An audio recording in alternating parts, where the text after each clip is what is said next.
faith book, the book of faith, the Word of God, the Bible. Ang FBK po natin sa araw na ito ay makikita po in Luke chapter 18 verses 1 to 18. And I entitled it, Never Say Never Sunday with FBK. So makikita po natin dito in Luke chapter 18 yung persistent of being persistent. And malaking bagay po sa ating buhay na yung pagiging persistence either in the work, in the relationships, or even in our personal goals. Especially when we're reaching them. Diba?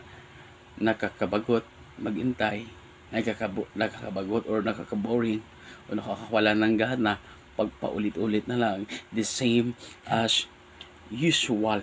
So to the transition of in spiritual realm, emphasizing that persistence is also crucial in our prayer life. Kaya nga po sa pag-pray, kadalasan hindi po nangyayari instant yung bunga ng ating panalangin. Ang sabi ng isang kanta, o kay sarap damihin, bunga ng panalangin. In Luke 18, it is the story of the persistent widow na ginamit ni Panginoong Hesus as an illustration on how we should approach prayer with unwavering faith. In verse 1, makikita po natin dyan that Jesus told his disciple a parable. Bakit parable? Bakit hindi dinidiretso? Kasi nga po, pag dinidiretso, minsan hindi ho naiintindihan. Kaya pag sinabing parable, an earthly story with heavenly meaning. So, Jesus told his disciples a parable to show them that they should always pray and not give up. Always pray. For 2 Thessalonians 5, pray without ceasing.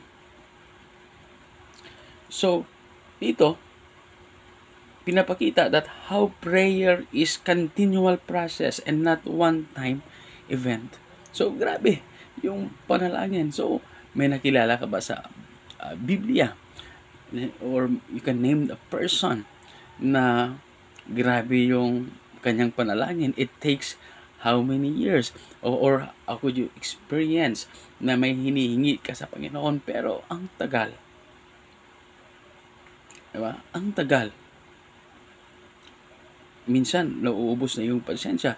Ito yung mga nangyayari na sa katalagan merong movie, Dennis the Menace.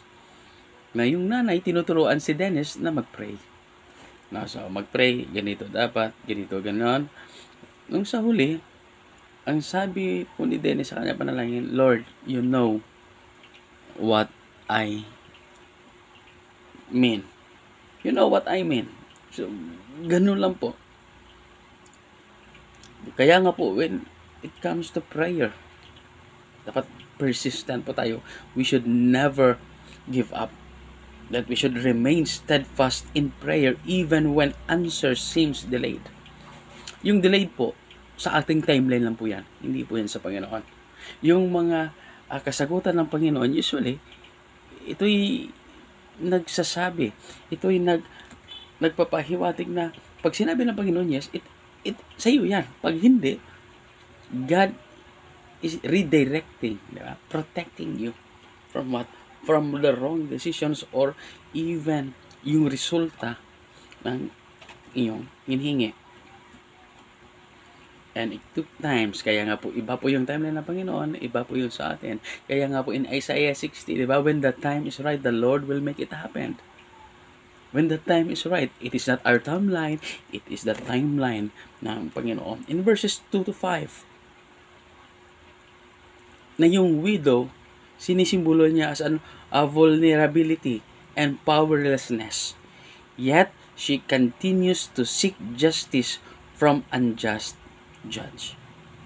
Despite of judge's lack of compassion, he eventually grants her request due to her persistence.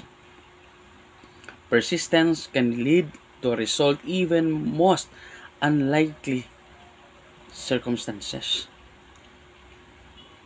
So, makikita po natin dyan na it is very true of being persistent. Na lalo na't alam mo na yung Panginoon na tinanggap mo,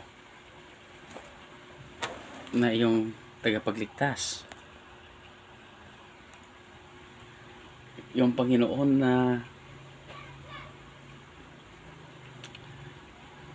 na tinuturo ng Biblia,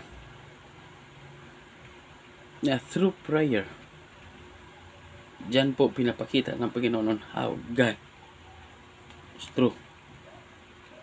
So in verse 18, makikita po natin yung faith and patience in waiting for God's justice.